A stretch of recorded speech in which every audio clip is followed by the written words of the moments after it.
안녕하세요. 오늘도 사연살롱을 찾아주셔서 감사합니다. 서울에 사는 50대 후반의 여성이에요. 저는 15년 전에 재혼을 해서 제가 낳은 딸과 남편이 전부인 사이에서 낳은 딸, 이렇게 넷이 살고 있어요. 둘 다 저에게는 세상 그 무엇하고도 바꿀 수 없는 소중한 자식들이죠. 이제 올겨울이면 큰아이가 결혼을 한답니다. 제가 곧 장모가 될 거라고 생각하니 기분이 정말 이상한 요즘이에요. 그러다 보니 실패로 끝난 제 첫 결혼 생각이 나서 그 사연을 얘기해 보려고 해요. 저희 아버지는 지방에서 조그맣게 무역업을 하셨어요. 서울의 잘 나가는 집들과 비교할 수 없지만 그래도 나름 풍족하게 자랐죠. 남동생은 머리도 좋고 끈기도 있어서 지역에서도 손에 꼽힐 만큼 공부를 잘했어요. 부모님은 그런 남동생을 밀어주고 싶어 하셨어요. 지수가, 우리 지훈이 서울에서 공부시키고 싶은데 너는 어떡할래? 지훈이만 보내면 네가 섭섭해할 것 같아서 물어보는 거야. 너도 서울 가고 싶으면 같이 보내줄게. 나 공부를 잘하고 싶은 마음은 없는데 서울은 가고 싶어. 그래도 가도 돼? 내가 지훈이도 잘 챙길게. 라며 서울에 가고 싶어서 엄마를 졸랐어요. 엄마는 아버지와 상의 끝에 저희 둘 다 서울에 보내기로 하셨죠. 처음에는 새로운 환경에서 부모님 간섭 없이 둘이 사는 게 너무 좋았는데 시간이 지날수록 엄마 아빠가 저희한테 해주신 일이 얼마나 많은지 절실히 깨달았어요. 청소나 빨래도 그렇고 살다 보니 전구 하나 가는 것도 어렸던 저희한테는 굉장히 어렵고 낯설었죠. 엄마는 일주일에 한 번씩 올라오셔서 저희가 먹을 반찬을 두고 가셨어요. 하지만 얼마 안 가서 엄마가 많이 아프셨고 전처럼 자주 오지 못하게 되셨어요. 엄마, 걱정하지 마. 내가 원래 요리 좀 하잖아. 안 그래도 엄마 너무 무리하는 거 아닌가 걱정했어. 내가 지훈이 잘 돌볼 테니까 엄마는 얼른 낫기만 해. 네가 고등학생이라 더 중요할 때인데 신경 쓰게 해서 미안해. 아니야. 그리고 서울 온 것도 원래 나보다 지훈이 때문인데 뭐. 라며 엄마를 안심시켰어요. 제가 요리에 관심도 많고 간단한 건 가끔 해봤지만 본격적으로 반찬을 만들고 밥을 하려니 이런저런 실수가 많더라고요. 그런데도 동생은 한 번도 불평하지 않고 제가 해주는 걸 맛있게 먹었어요. 누나도 공부해야 되는데 내가 좀 미안하네. 그래도 누나가 있으니까 난 좋아. 외롭지 않고. 누나 공부는 걱정하지 마. 누난 그렇게 잘할 생각이 없거든. 그럴 머리도 안 되고. 그런 말 하지 마. 기본은 해야지. 우리가 둘 다 서울에 온 보람이 있지. 예전에 삼촌들 말 못 들었어? 학교 다닐 때 공부 열심히 안 해서 좋은 데 취직 못하고 사업할 능력도 안 돼서 후회된다고 했잖아. 아빠가 부럽다고 말이야. 나 챙기는 것만 신경 쓰지 말고 누나도 공부해. 라며 오히려 저보다 더 어른스러운 말을 하더라고요. 동생이 그렇게 말을 하니 저도 머쓱해졌어요. 그리고 전에는 관심 두지 않았던 문제집도 풀어보고 학교 수업 시간에도 전보다 더 집중했죠. 그랬더니 거짓말처럼 성적이 오르더라고요. 전에는 해도 안 될 거라는 생각에 아예 포기했었거든요.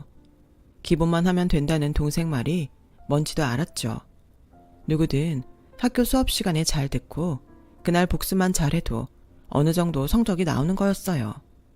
동생은 전교등수에 들 만큼 공부를 잘했고 저도 성적이 오르니 고향에 있는 부모님도 서울에 보낸 보람이 있다며 굉장히 좋아하셨어요. 그렇게 시간이 흘러 저는 고3이 돼서 진로를 고민하게 됐어요. 저는 아버지처럼 제 일을 할 수 있으면 좋겠다고 생각했어요. 하지만 아버지가 하는 무역에는 별 관심이 없어서 이것저것 보다가 나중에 창업을 하면 되겠다는 결론에 이르렀고 저는 일단 경영학과에 가기로 했어요. 제 성적으로 아주 좋은 대학은 무리였지만 중위권 대학에 갈 성적은 됐거든요. 부모님은 재수각고 하고 좋은 데 넣어보고 안 되면 재수를 하라고 하셨지만 저는 1년이라는 시간을 허비하고 싶지 않더라고요. 제가 갈 수 있는 데에 지원했어요. 그리고 무난히 합격을 해서 대학생이 됐죠. 처음에는 애들과 분위기에 휩쓸려 여기저기 놀러다니고 술도 많이 마셨어요. 하지만 2학년이 되고 동생은 고3이 되었고 아버지 사업이 어려워졌고 저는 그제야 정신이 번쩍 들었어요. 이렇게 놀 때가 아니었던 거죠. 저는 동생도 챙기고 집안도 돌봐야 된다는 책임감에 새벽에 일어나 동생 도시락을 싸고 학교 조교실로 알바를 갔어요. 그렇게 정신없이 살다 보니 어느덧 시간이 흘러 저는 의료기기 회사에 들어가게 됐어요. 창업을 하겠다는 저의 꿈은 바쁜 현실 속에서 잊혀져 버린 거죠. 그 무렵 아버지는 회사를 접고 시작하신 투자가 잘 됐어요. 새롭게 시작하는 사업들에 나눠서 투자를 하신 건데 대박이 난 거예요. 지숙이 네가 회사 가지 말고 아빠 돈으로 창업하라니까. 아빠 그 정도는 해줄 수 있어. 아니에요. 경험도 없고 회사 일을 배워본 적도 없는데 무작정 사업하겠다고 하면 잘못될 수 있잖아요. 먼저 회사 일부터 배우고 차근차근 할게요. 실제로 저는 오랫동안 사업을 하신 아버지가 어려워지는 걸 보고 겁이 많이 생겼었어요. 그래서 뭐든지 안전하게 하는 게 좋다는 마음이 생겼죠. 제가 회사에 들어가고 1년 정도 지난 후 남동생은 미국으로 유학을 갔고 저는 어떤 남자와 사귀게 됐어요. 저희 회사 거래처인 대학병원 의사였는데 제가 보고 한눈에 반했죠. 처음에는 제가 적극적으로 병원에 찾아가고 연락도 해서 사귀게 됐는데 6개월 정도 사귄 후부터는 남자가 먼저 결혼하고 싶어 하더라고요. 지숙씨, 우리 이렇게 밖에서 만나는 거 시간 낭비라고 생각 안 해요? 나는 우리가 차라리 매일 같이 있으면 돈도 더 아끼고 좋을 것 같은데? 나랑 계속 사귈 거잖아요. 그럼 차라리 결혼해요. 근데 이렇게 갑작스럽게요? 무슨 일 있어요? 무슨 일이 있는 게 아니라 결혼하고 싶다는 건데 왜요? 막상 결혼하자고 하니까 마음이 변했어요? 나랑은 그냥 즐기기만 하고 결혼은 사업하는 사람이랑 하려고 했어요. 아버지가 사업하신다면서요. 그러니까 그런 사람들이 좋겠네. 아니에요. 그렇지 않아요. 그냥 너무 갑자기 그렇게 말하니까 조금 놀랐던 거죠. 그리고 우리 아빠 지금은 투자만 하시지 직접 사업을 하시는 건 아니에요. 나도 석호 씨하고 결혼하고 싶어요. 근데 조금만 생각할 시간을 줘요. 하지만 남자는 나를 만날 때마다 결혼을 하자고 졸라댔고 저는 이러다 이 남자가 나한테 지쳐서 떠나면 어쩌나 싶어 결국 그러자고 했어요. 남자는 중학생 때 아버지가 돌아가시고 어머니와 단 둘이 살고 있었어요. 홀어머니라 아들에게 집착이 강할 것 같아 긴장했는데 아니나 다를까 집으로 인사를 갔더니 자부심이 굉장하더라고요. 너 우리 아들하고 결혼하려면 혼수 1억하고 석호 외제차는 해와야 된다. 나보고 사고방식이 낡았다고 할지 모르지만 지금도 의사한테 시집 오려면 열쇠 2개, 3개 이런 얘기를 다들 해. 난 그거에 비하면 정말 소박한 거야.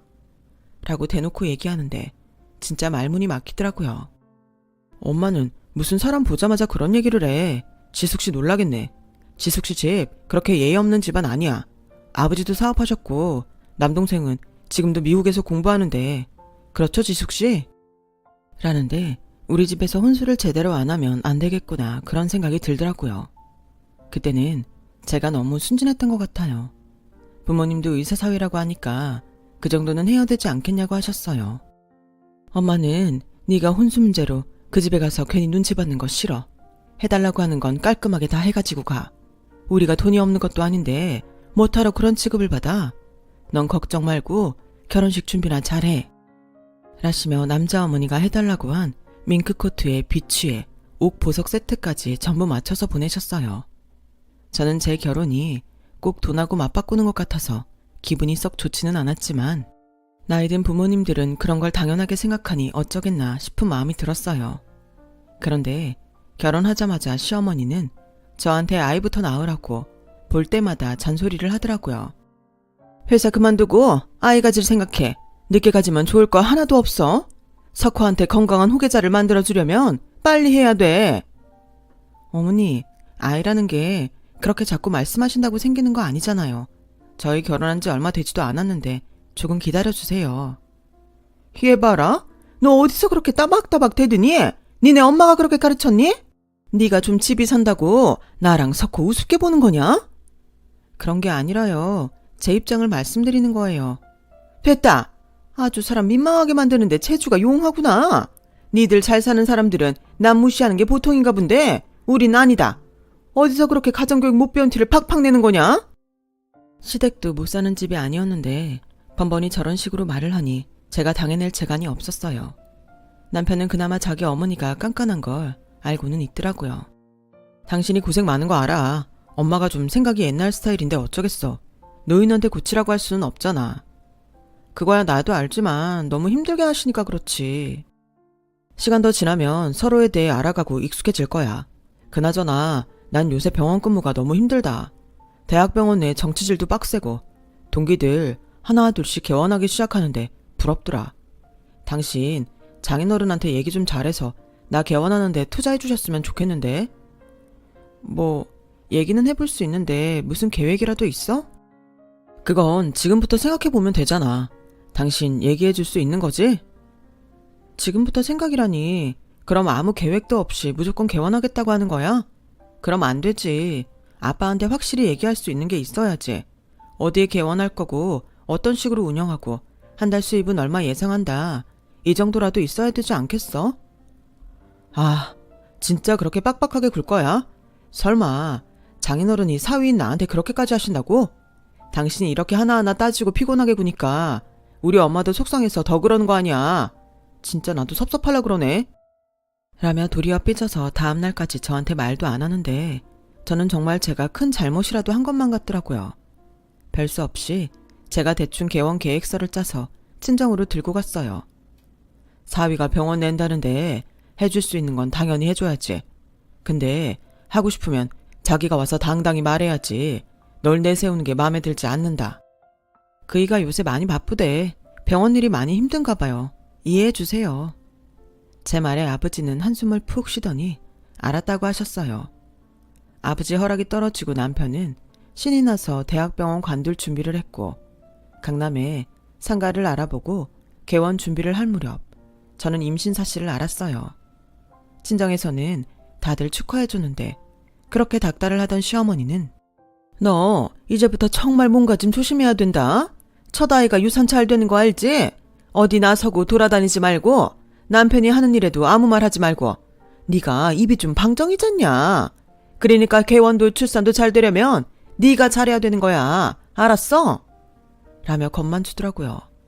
저는 입덧도 심했고 몸이 잘 붓고 힘든데도 개원했다고 맨날 늦는 남편한테 한마디 하소연도 할 수 없었어요. 남편은 제가 아이를 가진 다음부터 눈에 띄게 저하고 멀어졌어요. 아예 병원 근처에 오피스텔을 얻고 거기서 왔다 갔다 하고 싶다는 말까지 했어요. 아니, 자기 부인이 이렇게 고생하는데 너무하는 거 아니야? 나도 힘들어. 하루 종일 환자들 비위 맞추고 간호사들 달래고 그러고 들어오면 쉬게 해줘야 되는데 당신이 또 징징대잖아. 누가 개원하랬어? 당신이 하고 싶다고 한 거면 그만한 각오는 했어야지. 지금 나보고 잘못했다는 거야? 라며 크게 싸움만 나서 그 다음부터는 아예 말을 하지 않기로 했어요. 그리고 제가 딸을 낳던 날 시어머니는 친정엄마가 있는 앞에서 같이 입원했던 여자는 아들 낳아서 그 시어머니가 되게 좋아하더라고요. 아우 손잡아서 정말 좋겠다. 아니 딸이 뭐가 어때서요? 소녀는 그 집일 줄 안 섞였대요. 라며 평소 얌전했던 엄마가 버럭 화를 낼 정도로 마음을 상하게 했어요. 남편은 뒤늦게 병원에 와서 친정 부모님한테 인사를 하는 둥 마는 둥 하더니 장모님이 저희 어머니한테 소리 지르셨다면서요. 뭐 저희보다 잘 사니까 그러시는 거 이해하겠는데 예의는 좀 지켜주세요. 자네 지금 지숙이 몸 풀고 딸 낳은 데 와서 축하하고 고생했다는 말보다 나한테 따지는 게 더 급한가? 그리고 말끝마다 우리가 잘 살아서 어쩐다고 하는데 그러는 자네 집안은 왜 그렇게 우리한테 무례한 건데? 저희가 뭐 어쨌다고 그러세요. 다 오는 게 있어야 가는 게 있는 거 아니겠어요? 자네 지금 그걸 말이라고 하나? 라며 엄마는 기가 막혀서 어쩔 줄 몰라 하셨어요. 저는 싸우기도 싫어서 아예 고개를 돌리고 쳐다도 보지 않았어요. 아무래도 내가 막장 집안에 시집 온 것 같다고 후회가 되기 시작했죠. 그렇지만 아이도 있고 어떻게든 잘 꾸려가야 한다고 생각했어요. 하지만 딸아이가 3살이 됐을 때 저희 아버지가 투자 손실을 크게 입고 빚쟁이들한테 시달리는 신세가 되자 남편은 저한테 이혼 서류를 내밀었어요. 이제 그만하자. 당신도 나한테 정 없어진 지 오래됐잖아. 이러고 사는 게 무슨 의미가 있어? 당신 원하는 대로 해줄게. 나 생각해주는 척 하지 마. 우리 친정 망하니까 이러는 거 다 알아. 그래, 도장 찍고 다시는 보지 말자. 내 평생의 가장 큰 실수가 당신한테 반한 거니까 이 정도는 감수해야지. 하지만 시어머니는 제가 생활비를 헤프게 쓰고 남편 뒷바라지를 안 했다며 변호사를 선임해서 위자료를 거의 못 받게 만들었어요. 너 나한테 서운할 수도 있는데 나도 어쩔 수 없어. 이렇게 법적으로 확실히 해놔야 네가 나중에 양육비니 뭐니 딴소리 안 할 거 아니냐? 라는데 완전히 정이 떨어지고 말았어요. 그런데 시댁이 모르는 게 하나 있었어요. 아버지 일은 힘들게 되고 잠시 빚쟁이들에게 시달렸지만 제 동생이 한국에 돌아와서 당시 뜨기 시작한 벤처 사업을 하며 돈을 많이 벌고 있었다는 걸요. 아이를 낳은 후 이미 마음이 식은 저는 남편과 시어머니가 어떤 사람들인지 어느 정도는 감을 잡았고 그건 저희 친정도 마찬가지였어요. 동생이 돈을 잘 번다는 걸 알면 어떻게 나올지 보였거든요. 그동안 고생 많았다. 네가 어떻게든 가정을 꾸려가려고 노력한 거 다 알아. 근데 저런 사람들하고는 연을 끊는 게 더 낫다. 세상 사람들이 애 딸린 이혼녀라고 하는 게 뭐가 어떠냐? 남의 말보다 네가 앞으로 어떻게 사느냐가 훨씬 중요해. 엄마는 저와 딸아이를 안아주셨어요. 아버지 투자 손실은 우선 동생이 메꿔줬고 그 사이 주식과 부동산이 잘 돼서 아버지는 빚을 다 갚고 안정을 찾으셨어요. 지수가 이제는 너도 네 일을 해봐도 될 것 같지 않냐? 아버지는 이제 다른 사람들한테 돈을 대주느니 망해도 내 딸한테 투자해보고 싶구나. 라며 저보고 일을 해보라고 밀어주셨어요. 저는 그제야 제 사업을 하고 싶어서 경영학과를 갔던 게 떠올랐고 여러 가지를 검토해보고 건강식품 사업을 시작했어요. 당시 웰빙 열풍이 막 불기 시작했던 터라 친환경 건강식품은 강남을 중심으로 입소문을 타며 점점 번창해 갔어요. 저희는 건강 곡물과 김을 중심으로 종류를 늘려갔어요. 어려운 때도 있었지만 저는 나름 고비를 잘 넘겨가며 사업을 계속했고 어느덧 8년이라는 시간이 흘러 저희 회사도 안정적으로 자리를 잡았어요. 그러던 어느 날 동생이 저한테 제안을 했어요. 우리 회사가 들어갈 건물을 알아보고 있는데 우리는 3층 정도 쓰면 되니까 누나네 회사가 들어오면 어때? 그러면 나야 좋지. 나도 건물 사는데 보탤게. 아니야, 안 그래도 돼. 그냥 같이 있자는 건데 뭐. 그래도 계산은 확실히 해야지. 어차피 우리 회사 들어있는 보증금 뺄 건데 거기에 조금만 더 보태서 낼게. 그래야 내 마음도 편해. 결국 동생은 제 말대로 하기로 했고 저희는 본격적으로 건물을 알아보기 시작했어요. 그렇게 몇 달간 건물을 찾은 끝에 저희 회사와 동생 회사가 쓸만한 아담한 건물을 찾을 수 있었어요. 저와 동생은 날을 잡아서 같이 부동산을 찾아갔죠. 저희에게 건물을 보여준 중개인은 어떻게든 저희를 잡아야겠다고 생각했는지 자기가 점심을 대접하겠다고 하더라고요. 저나 동생이나 바빠서 괜찮다고 몇 번이고 사양했지만 그럼 다른 날이라도 먹자며 기어이 저희를 식사 자리에 초대했어요. 식사를 마치고 나서 헤어지기 전 중개인은 사장님들 그 건물 정말 잘 사시는 거예요. 제가 주인한테도 잘 말해서 더 좋은 조건 제시해 드릴게요. 저는 사장님들 잘 사귀어두면 좋겠다 싶어서 이렇게 자리를 마련한 거고요. 듣자 하니까 아버님이 부동산 투자도 하신다던데 저희한테 연결 좀 잘해주세요. 잘 부탁드릴게요. 라며 90도로 인사를 하더니 어디론가 전화를 하더라고요. 할머니 어디쯤 왔어요? 빨리 오라니까 뭐 하시는 거예요? 저 여기 다 왔잖아요. 말씀하신 선물 찾아갖고 왔어요. 라는 목소리가 들렸고 저와 동생은 목소리의 주인공을 보고 정말 놀라지 않을 수가 없었어요. 그 사람은 바로 제 전 시어머니였거든요. 시어머니도 절 알아보더니 놀라서 입만 벌리고 서 있었고 부동산 중개인은 시어머니 손에서 쇼핑백을 뺐듯이 가져와 저희에게 건넸어요. 이거 약소하지만 사장님들하고 부모님 쓰시라고 제가 준비했어요. 잘 부탁드린다고 말씀 좀 잘해주세요. 저희는 시어머니와 더 마주치고 싶지 않아서 선물을 받아들고 서둘러 자리를 떴어요. 그런데 어떻게 알았는지 시어머니가 저와 딸이 사는 아파트 앞까지 찾아왔어요. 이게 얼마만이냐? 그동안 별일은 없었고 우리 세연이 얼마나 컸나 궁금도 하고 그래서 와봤어. 이렇게 오실 수 있는데 이제야 세연이가 궁금했다고요? 그걸 제가 믿을 것 같아요? 돌아가세요. 제가 현관문을 닫으려고 하자 제 팔을 붙잡으며 오랜만에 만났는데 왜 이렇게 쌀쌀맞게 구니? 그러지 말고 어디 가서 차라도 한잔하자. 응? 혹시 잊으셨어요? 제가 양육비 달라고 할까봐 저보고 가정 소홀히 했다면서 돈도 못 받게 만들었잖아요. 다시는 찾지 말라고 한 사람하고 제가 무슨 차를 마셔요? 그땐 내가 정말 미안했다. 잘못했어. 니네 부모님한테도 잘못했고 내가 몇 번이고 사죄하마. 할머니, 이제 늦었어요. 그러니까 그만 가보세요. 라며 냉정히 끊어냈죠. 그랬더니 다음 날에는 전 남편이 찾아왔더라고요. 그 사람은 전과 달리 어딘가 초췌해 보였어요. 나 세연이 한 번만 보게 해줘. 어떻게 컸는지 너무 보고 싶어서 그래. 여태까지 가만히 있다가 나랑 내 동생 건물 보러 간 다음에 이러는 거 너무 속 보이잖아요. 세연이가 그쪽 볼 일 없으니까 그렇게 아세요. 저기 그래도 당신이 나 많이 좋아해서 결혼했잖아. 그런 마음이 아주 없어지진 않았을 거 아니야. 그러니까 한 번만 나 봐주는 셈 치고 돈 좀 빌려줄 수 있을까? 내가 차용증이라도 써서 줄게. 그럼 그렇지. 돈 얘기가 왜 안 나오나 했네. 그때 그만큼 해먹었으면 됐지. 어떻게 또 나한테 돈 달라는 말이 나와? 그것도 8년이나 지나고 보는데. 이봐요 아저씨, 정신 차려요. 인생 그렇게 사는 거 아니에요. 매몰차게 끊는데 딸아이가 나오더라고요. 그러자 전 남편은 딸을 붙잡고서 지수가 내 마지막 부탁이야. 나 얘 아빠잖아. 그런 사람 부탁 한 번은 들어줄 수 있잖아. 애 생각해서라도 마음 풀어. 너 당장 그 손 못 대? 세연아 이리 와. 라고 하자 딸은 전 남편 손에서 빠져나오려고 했고 전 남편은 딸은 놔주지 않았어요. 세연아, 내가 아빠야, 아빠.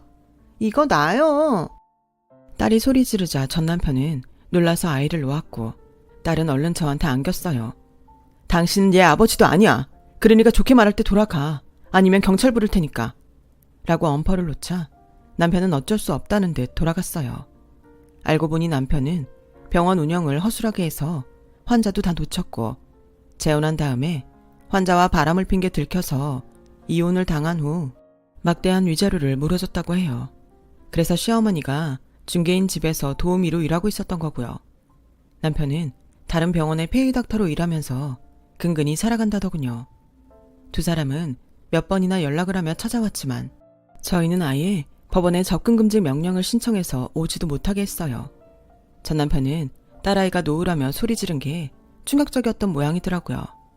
한 번은 전화해서 아버지 노릇 못해서 미안하다고 하는데 그래도 저는 마음을 굳게 먹고 다시 그 사람을 돌아보지 않았어요. 그 뒤로 두 사람의 소식은 들을 수 없었어요. 지방 어디로 갔다는 얘기가 있긴 했는데 굳이 알려고 하지 않았고요. 저는 몇 년 후 지금의 남편을 만나서 그 후로 알콩달콩 잘 살고 있답니다. 지금의 행복을 잘 지켜가려고 노력하겠습니다. 들어주신 모든 분들 감사드리고요. 모두 건강하고 행복하시길 바랄게요. 여러분, 사연 댓글에 응원과 현명한 조언 부탁드려요. 좋아요와 구독은 저에게 큰 힘이 됩니다. 오늘도 좋은 일 가득하세요.